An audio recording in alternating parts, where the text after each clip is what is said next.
What's up, everybody? Today, I want to continue to talk about cards being graded. Now, I've talked about this before a lot, actually, and one of the things I've looked into is comparing the values of the different grades. I've compared the resale value of the different companies. I've talked a little bit about the pros and cons of each, but for right now, I'm going to put that aside. Again, if you're an SGC person, that's great. If you're a PSA person, that's great too. If you're a BGS person or some other company, it doesn't matter to me. The thing I want to focus on today is I really think you could make a very, very strong argument as to why any of the lower grades is the grade value to target. So hear me out on this. Now, again, I know a lot of us are, investors of cards. I'm not. I'm a collector. I want to have stuff. So if I can have several different cards in a 3 or a 4, or one of those cards in a 6, I tend to lean towards several in a 3 or a 4, as long as the 3 or the 4 are nice looking. Which brings us back to a whole nother point. What does a 3 or a 4 mean? What does a 6 mean? I'll say this again. I really think we need to look at the grades as simply a guide. They're a suggestion. They give you a ballpark figure. They're like an estimate of how nice the card is. It is not the law. I was at this huge card show this weekend, and I posted a video on that card show. And one of the things that, as I walked around, I noticed is there were some cards I would see in an 8, and they were not as nice as other cards in a 6. I was looking at 2 cards at one point with a buddy of mine who was at the show with me, and there was a 5 and a 6, and they had both, and he said, I like the 5 better than the 6.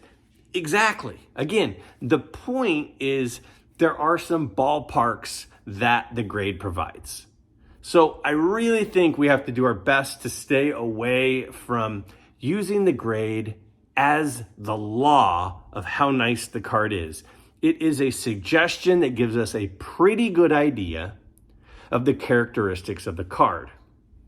Now, as a collector, I tend to stay away from the 8s and the 9s of the world for vintage cards. And again, I mostly collect vintage. I have some modern cards too. I haven't shown you guys many of my modern cards. I do have some. And in fact, I'm going to do that soon. I'm going to show you some of my modern stuff and talk about why I collect some of that modern stuff. But the thing that, again, I want to focus on are the lower grades. When you walk around a show, when I walk around a show and I'm looking in a case and I'm like, man, look at that. That's a sweet 54 Topps Willie Mays. I don't say, too bad it's a 3 and not a 5. If it's a cool looking 53 Topps Willie Mays, it's still cool looking. Whether it's a 3 or a 5, whether it's got a little wrinkle you can barely see or not. So I'm going to make an argument here. And I'm going to look at some of the cards from my collection. Some of them I may have shown, some of them I haven't. I can't remember everything I've shown. On why I think each of the lower grades, you could make a very strong argument as to why it's the best deal, why it's the best grade. So first thing, number 1, grade 1. Why is a PSA 1? How could anybody make the argument that a PSA 1 is the best deal? The reason we can make that argument is because guess what? You have the card. If somebody said, hey, do you want a 52 mantle? I'd say yes. I wouldn't say, well, is it a 2 or above? I would say, yes, I want to have it. It's a 1. As long as it's a 1, that means it exists. That means it wasn't altered. I'm all in. I want that card. So I genuinely think having a 1 could be the best deal because it's the cheapest price and you get to have the card.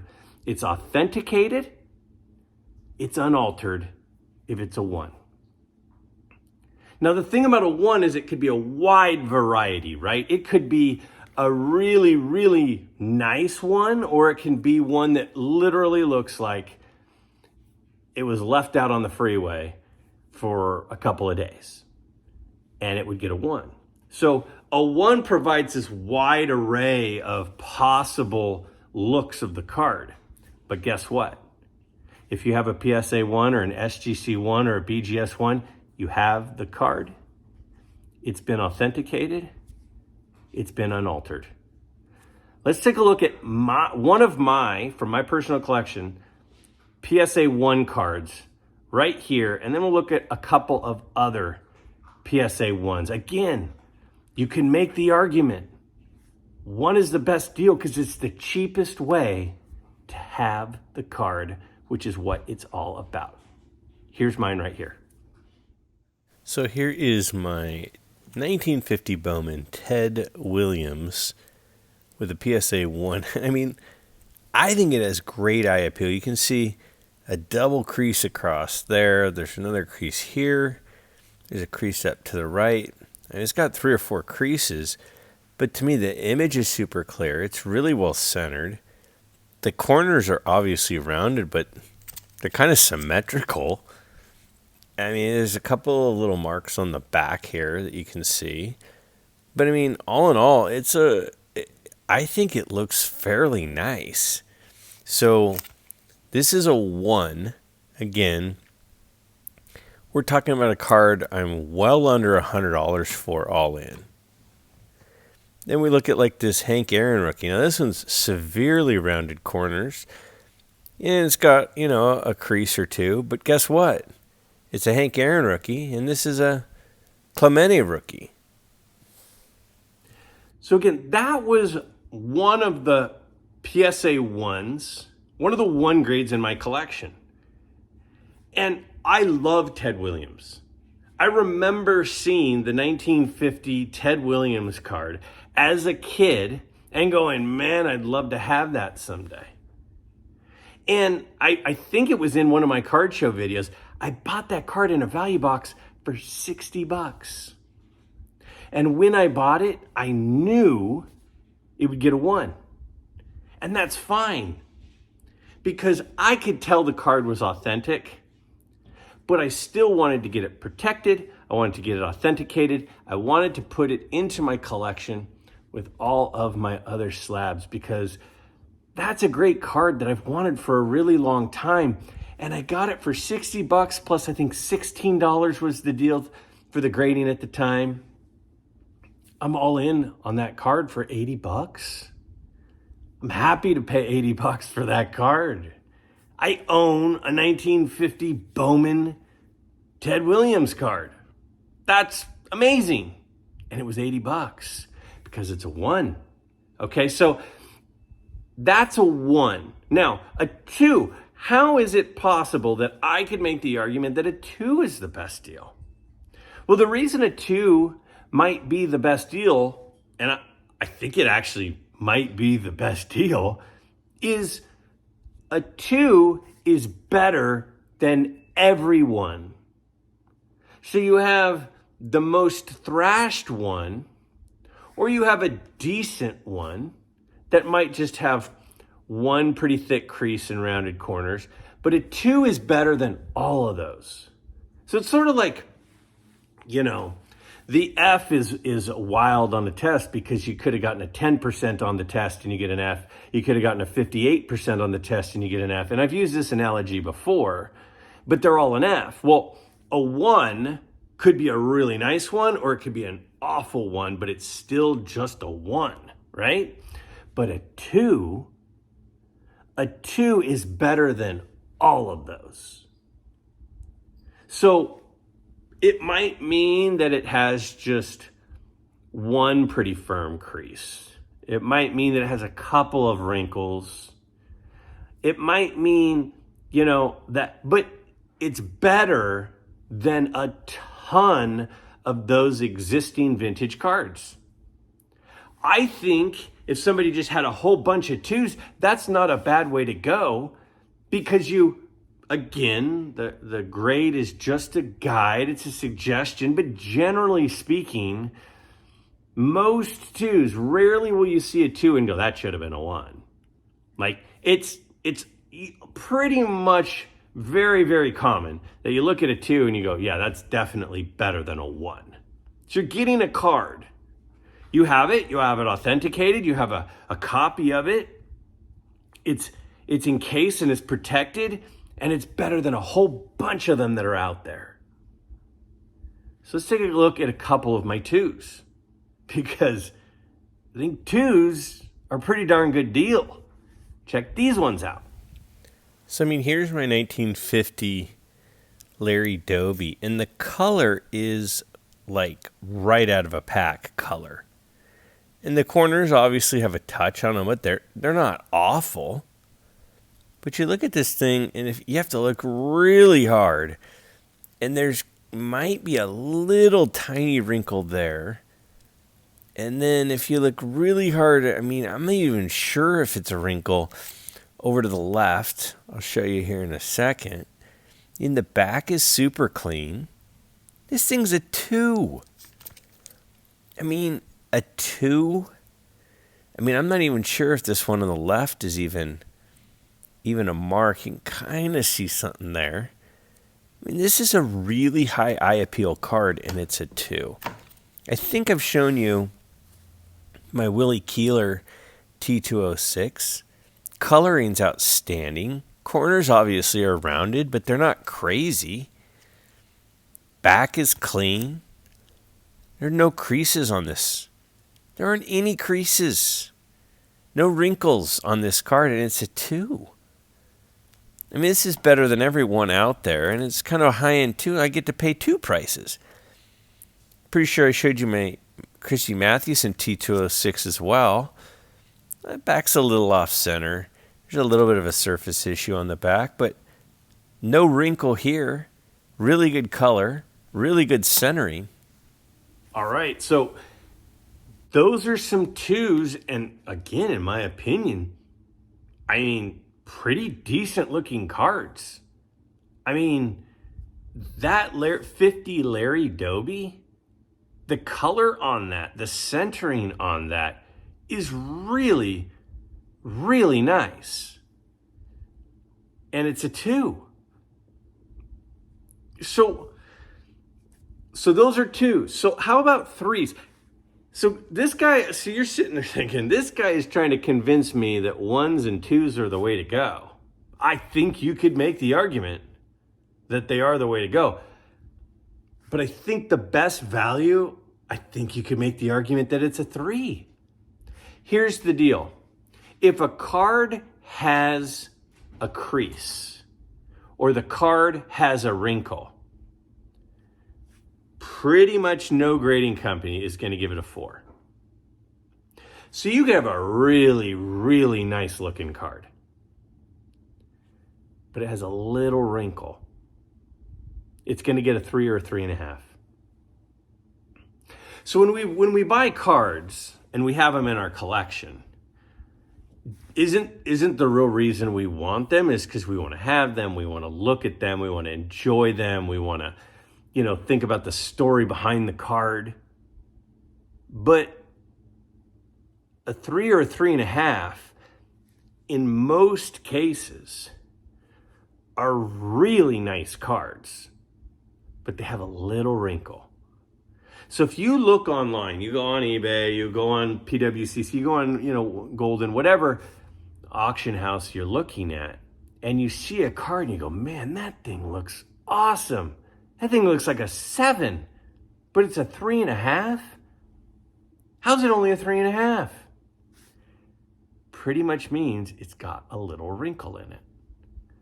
So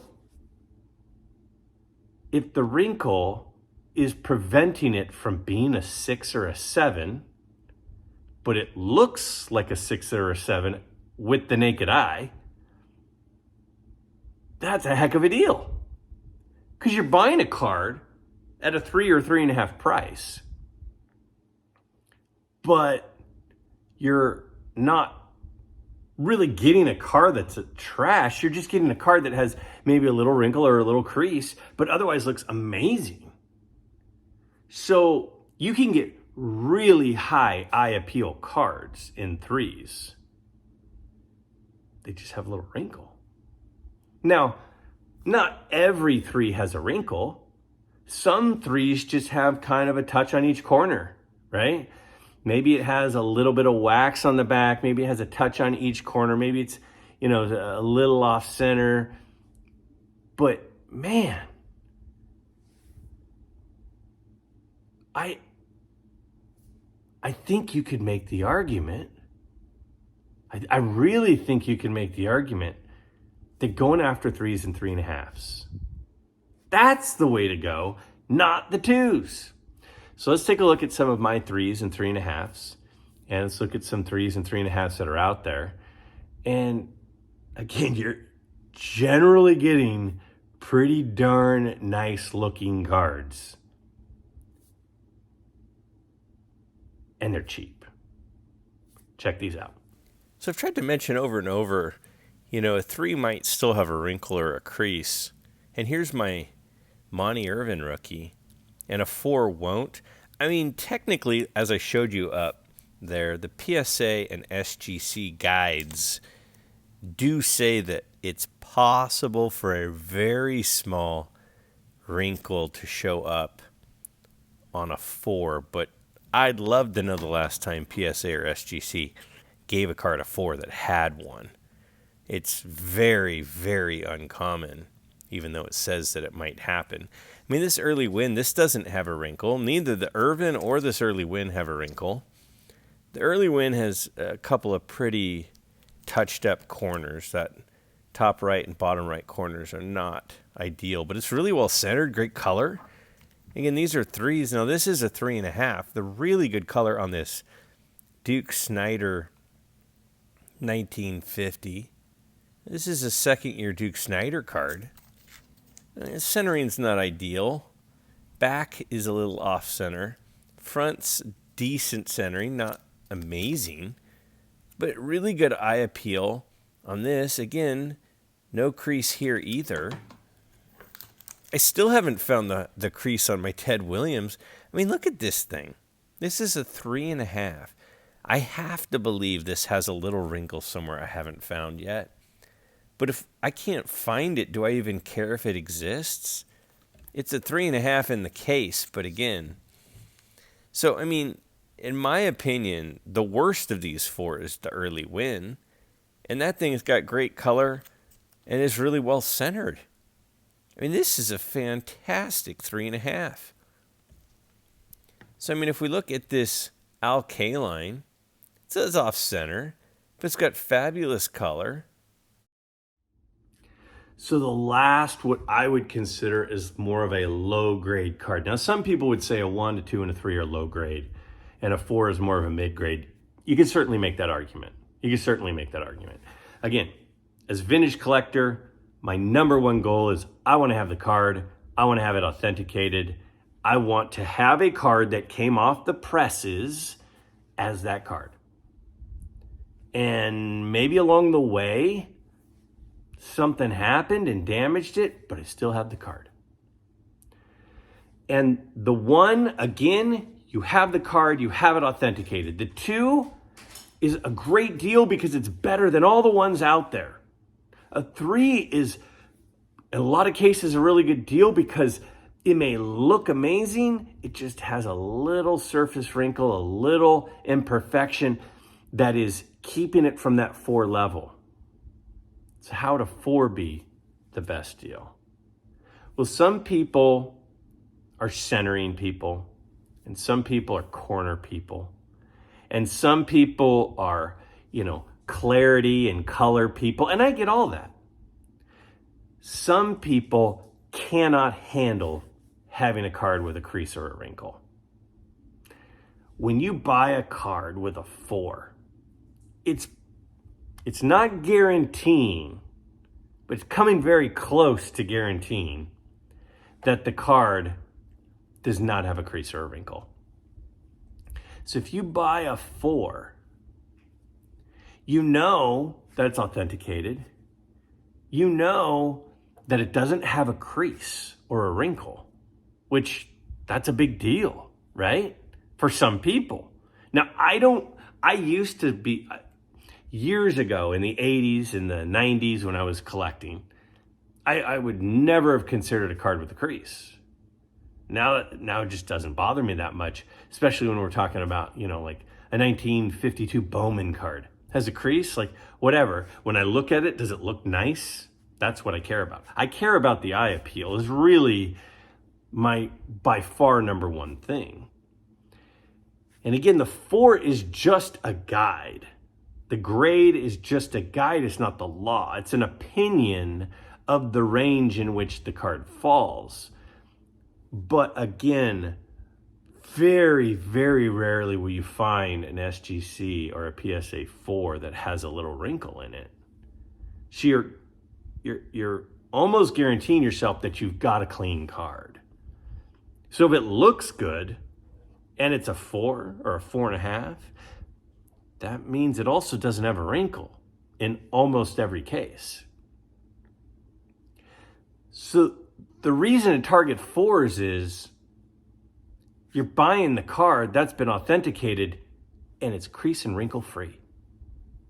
You could really make an argument that that's the way to go. Now, I was watching a live stream last night, actually. And when I was watching the live stream, some of the guys on there were showing off some of their cards. And Chris from Missouri was on there. And what a nice guy he is. If you don't follow his channel, check it out. I'll put some information in the description below. But he was showing off a bunch of the cards from his collection. And the thing about his collection is he had a lot of 4s.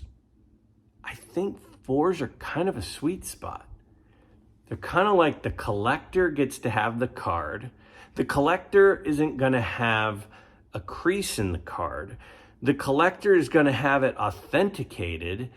It's not super expensive like a 6 or a 7 starts to get to. Could make the argument that that's the best place to go. So here are a couple of my 4s. And, again, I'm going to kind of go over why I think that they were a good deal. So here are a couple of my autograms, which are a couple of my 4 cards. And I mean, we look at this first one. This is a 53 Bowman autogram. Top to bottom centering is great. Side to side is good, not amazing. Color of the card is great. It's got a little bit of, it's not a perfectly clean back, but it's certainly not bad. It's a pretty nice looking card. Now this one does not have a crease. Again, it is possible, according to SGC and PSA, for a 4 to have a crease or a wrinkle, but I don't know if I've ever seen one that does. Here's a 4, and this one has a little wax on the back, the 52 Bowman autogram. And the centering side to side on the front, again, it's not perfect, but top to bottom's great, color's great, image is great. This is a heck of a nice card. So again, in a lot of cases, I think 4s look pretty darn decent. So here's my question, and here's the thing I'll leave you with is, I know a lot of people are like, this guy's nuts. I want 6s, 7s, 8s, 9s, because that is where the value is at. Those are the cards that are going to go up the most. And you know what? I agree. Those are the cards that are going to go up the most, right? But for a guy like me who's just a collector and wants to have a bunch of cool cards and is okay having a card that isn't perfect, some of the lower grades have a lot of advantages to them. Which grade do you think is the best deal? That's what I want you to tell me. Truly, tell me in the comments below. Do you think that us collectors that want to have a variety of things and copies of a lot of things, should we be targeting the 4s where we're rarely going to have a crease or a wrinkle, and a decent looking card, a pretty decent card. Should we go in for the 3s? Should we go for those 3s and just go, this card might look like an 8. It just has some little wrinkle or surface imperfection somewhere. And in some cases, the 3s don't have the wrinkle or surface imperfection. They're a clean card. They just are, pretty soft corners or centering. Or do you think the 2 is the way to go? Because the 2 is the authenticated card and it's better than all those 1s that are in existence, putting it ahead of tons of them, generally pretty decent looking card? Or is the 1 the way to go? Because then you just get to have it. You get to have an authenticated copy of a card that was once pulled from a pack with that particular image on it and information on it. What's the best way to go for the collector like me? Which of those 4 grades is the one that you would recommend? Now, I know some of you are going to say authentic is the way to go. Let's just put authentic aside for a minute. That's a whole different discussion on the pros and cons of authentic. Let's look at 1s, 2s, 3s, and 4s, and we can combine into that, 3.5, 4.5, 2.5, the 2, 2.5, 3, 3.5. Like, which grade should we be targeting to get the most bang for our buck as collectors? Let me know what you think. If you have not yet taken a chance to subscribe to my channel, I really hope you'll consider doing that. Hit that subscribe button, hit that like button. Thanks so much.